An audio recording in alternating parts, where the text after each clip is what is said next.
Eu sou a amante do pastor. Foi isso que ela disse no meio do culto. E essa mentira custou a família deste homem. Assista comigo e aprenda uma grande lição através desse testemunho. Eu vou contar uma história para vocês. Veja só. Há 20 anos atrás, eu fazia parte de uma mesa numa associação. E eu vi uma das histórias mais tétricas que eu já vi na minha vida. E pode ser que alguns de vocês já tenham ouvido essa história aqui entre vocês. E se já ouviram, vão lembrar comigo essa história com dor. Uma certa ocasião, numa igreja de um certo lugar no Brasil, uma mocinha pediu licença para conversar lá na frente em um microfone. Ela frequentava a igreja um ano e pouco. E ela pegou o microfone da mão da moça que estava terminando a escola sabatina e falou: eu tenho que contar para vocês um pecado meu. E as pessoas paralisadas olhando ela falar. E ela disse: eu quero contar para vocês. Estava ali na igreja naquela hora o pastor se arrumando ali, ajeitando alguma coisa, a esposa do pastor com os 2 filhos, mais ali no lado da esquerda, da minha esquerda, e a igreja toda ali junta. Vocês sabem que entre a escola sabatina e culto a igreja fica bem cheia. E ela disse: eu tenho que contar o meu pecado para vocês. E o pecado que eu tenho que contar é que eu sou amante do pastor. Na hora que ela disse isso, a esposa do pastor desmaiou ali na hora. Olha só. E os filhos correram para acudir. E o pastor veio para ela e falou assim: o que você está falando? Você enlouqueceu? Que A isso, história é menina? bem Ela mais falou: que isso. eu Veja tinha que comigo. contar. Eu preciso resolver meu problema. Eu preciso salvar a sua alma. Eu preciso resolver você. Os danitas, eles sempre usam essa: cuidado, eu preciso ajudar. Sempre usam a palavra da ajuda, viu? E naquele momento a igreja toda ficou em alvoroço. Eu não preciso dizer que não houve culto. Não houve culto. Não conseguiram fazer o culto. A esposa do pastor foi levantada dali, foi levada lá para fora. O pastor não sabia o que fazer. Começou a dizer: irmãos, por favor, isso é um grande mal entendido. Ela dizia: não é, meu bem. Eu precisava dizer, eu tenho que salvar você e tenho que salvar mim. E ela foi levada para um quartinho. A esposa do pastor foi atrás e começou a conversar com ela. E falou com ela. E foi um alvoroço muito grande. E ela disse: olha, eu vou te provar que isso é verdade. Nós combinamos que ninguém nunca ia saber. Foi uma coisa muito bem feita. Mas eu preciso te contar. E falou para a esposa do pastor. Prestem bem atenção no que eu vou dizer. Falou: só tem uma maneira de você me acreditar. Vem aqui. O seu marido tem uma marca na genitália dele. E a marca é assim, assim, assim. E a esposa olhou para ela e acreditou nela na hora. Sabe por quê? Porque aquele pastor nunca tinha tido contato sexual com nenhuma pessoa, só com sua esposa. Eles se casaram virgens. E ela disse: ninguém sabe disso. Como é que essa moça sabe? Consegue imaginar o que é isso? E ela também nunca tinha contado isso para ninguém. E ela pegou a esposa do pastor, passou a acreditar. E ela contou detalhes sobre o corpo do pastor, detalhes sobre ele, até de coisas que ele falava enquanto dormia. Preste atenção. Eu não preciso dizer para vocês que aquele casamento acabou. A igreja todinha daquele pastor entrou num estado de bancarrota que vocês não têm ideia. Uma palavra, como diz Tiago, pode estragar a vida de uma pessoa para sempre. Sabe quantos anos se passou dessa história? Até que eu fiquei sabendo, isso foi há 20 anos atrás que eu fiquei sabendo. Já tinha se passado 20 anos que isso tinha acontecido. Por que eu fiquei sabendo dessa história? Foi numa mesa, numa comissão, numa associação. O presidente um dia nos chamou e disse o seguinte: irmãos, eu preciso da ajuda de vocês e oração por algo. O que foi? Há 20 anos atrás aconteceu a história de um pastor e contou toda a história para nós. Foi numa igreja assim, assim, assim, e nós tiramos a credencial desse pastor. E esse pastor foi para um sítio e ficou sozinho. A esposa dele é casada, tem outros filhos, está vivendo a vida dela. Mas eu fui chamado, olha o presidente nos contando. Eu fui chamado há alguns dias na casa de uma senhora com os cabelos todos brancos morrendo de câncer. E essa mulher morrendo de câncer pediu muito para falar com o pastor. Mas tinha que ser o presidente da igreja adventista. E eu fui até lá porque eu sou o presidente. Quando eu cheguei lá, a mulher me contou que ela tinha sido a moça que tinha falado aquilo do pastor. A amante, a suposta amante do pastor. E ela contou para o presidente que ela havia inventado toda essa história. Mas como que ela sabia dos detalhes do corpo do pastor? Na ocasião em que ela tinha se apaixonado pelo pastor, ela trabalhava como faxineira dentro do hospital. E o pastor foi internado, prestem atenção, internado para uma cirurgia de apêndice e passou muito mal. E ela era amiga de uma enfermeira. E entrou dentro do quarto junto com a enfermeira, destampou o corpo do pastor e olhou o corpo do pastor todo, durante o tempo em que o pastor estava dentro do hospital em coma. E quando o pastor falava algumas coisas, ela ouviu o que o pastor falou e ela olhou os detalhes do corpo do pastor e guardou. Satanás plantou na cabeça dela 1 ano e ela formulou e acabou com a vida do pastor. E o presidente pegou uma credencial, foi lá no sítiozinho onde o pastor o coitado daquele pastor, o caluniado, estava. Coitado, pastor. E ele chegou para ele e falou, junto com uma comitiva dos irmãos: pastor, eu vim aqui te entregar a sua credencial de novo, nós descobrimos que era mentira. Sabe qual foi a resposta do pastor, irmão? O pastor disse assim: vocês me devolvem minha família e meus filhos também? Vocês me devolvem minha reputação? Se vocês não devolverem junto, eu prefiro ficar aqui. E esse pastor, uns dias atrás, eu soube que ele morreu lá naquele lugar. Quem foi a assassina daquele pastor? Não foi só aquela mulher, foram todos que falaram junto. Porque, gente, quando acontece um inferno desse, uma multidão de gente sofre, uma multidão de gente machuca. Fica machucado. Meus irmãos, vocês me perdoem ter que falar sobre isso, mas é verdade. Existem muitos lugares que eu tenho muito medo de pregar, mas eu vou igual se me chamam. Porque eu vou falar uma coisa para vocês. Ontem à noite eu comentei que a vida de quem prega essas verdades é altamente prejudicada. Verdade. Uma coisa desse tamanho é passada de boca em boca, de forma que apareça o inferno no final. Será que existem danitas no nosso meio? O céu é um lugar tão fabuloso. Não vale a pena, meus irmãos. Não vale a pena. Deus tem mais para a nossa vida. Tem mais coisas para ocupar a nossa mente, para fazer parte do nosso vocabulário, para nós pensarmos a respeito das pessoas. Vamos fazer um exercício? Pense bem da pessoa que mais mal você sabe dela. Imagine isso agora. Sabe o que vai acontecer com você? Teu coração vai se encher de paz. Porque é isso que acontece, gente.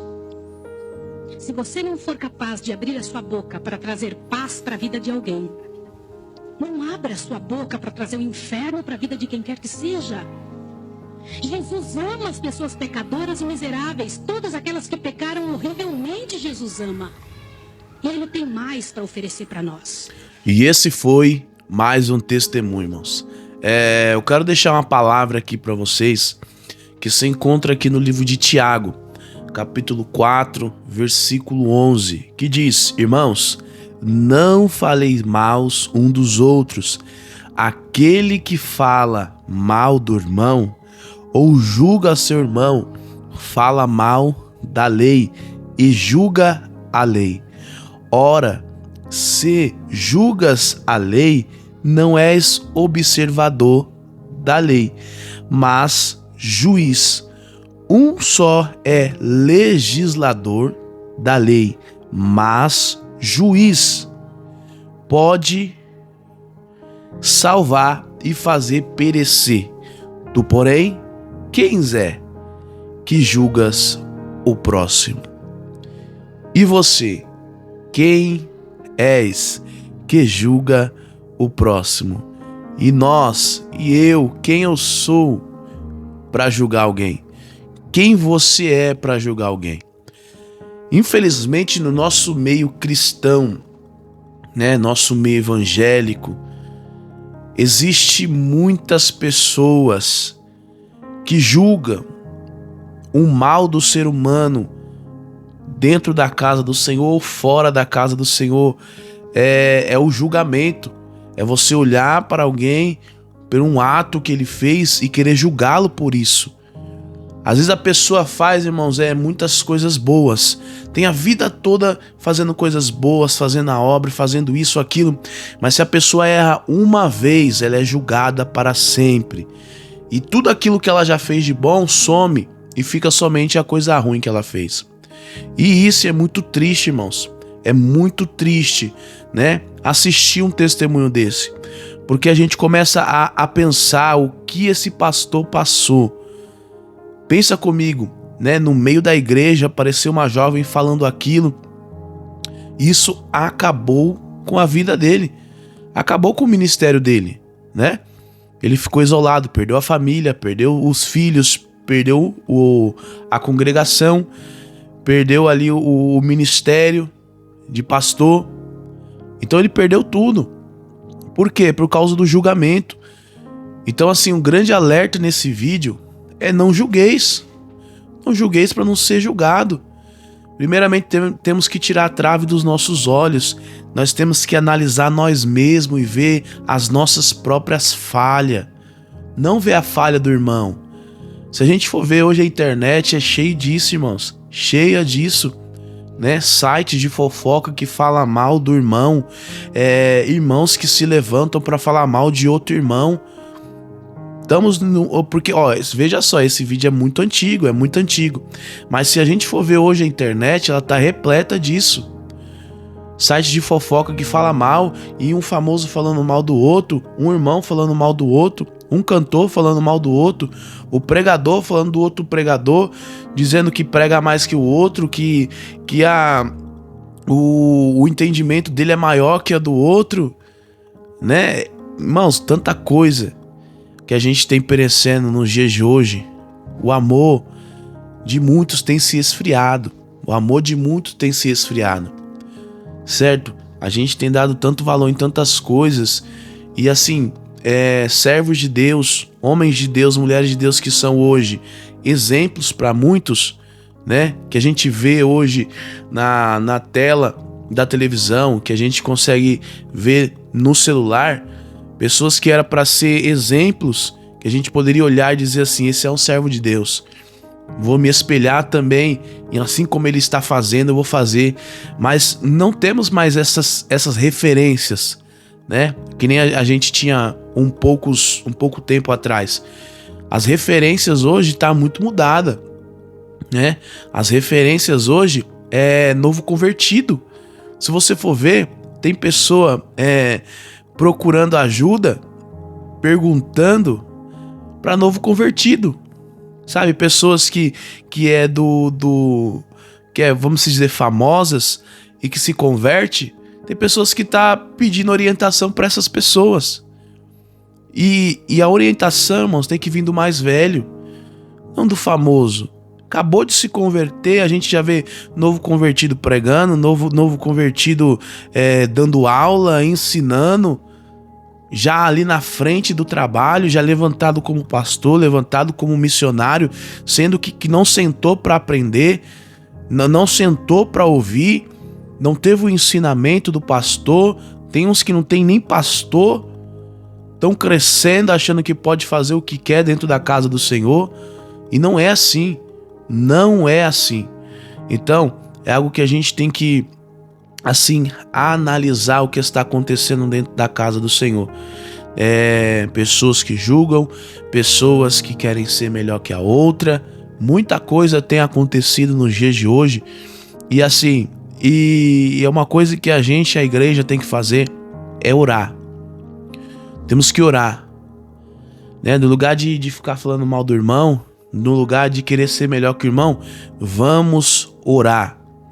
Porque quando oramos, estamos clamando o mesmo Deus. Estamos pedindo para o mesmo Deus, clamando ao Senhor para que o Senhor mande ajuda para nós.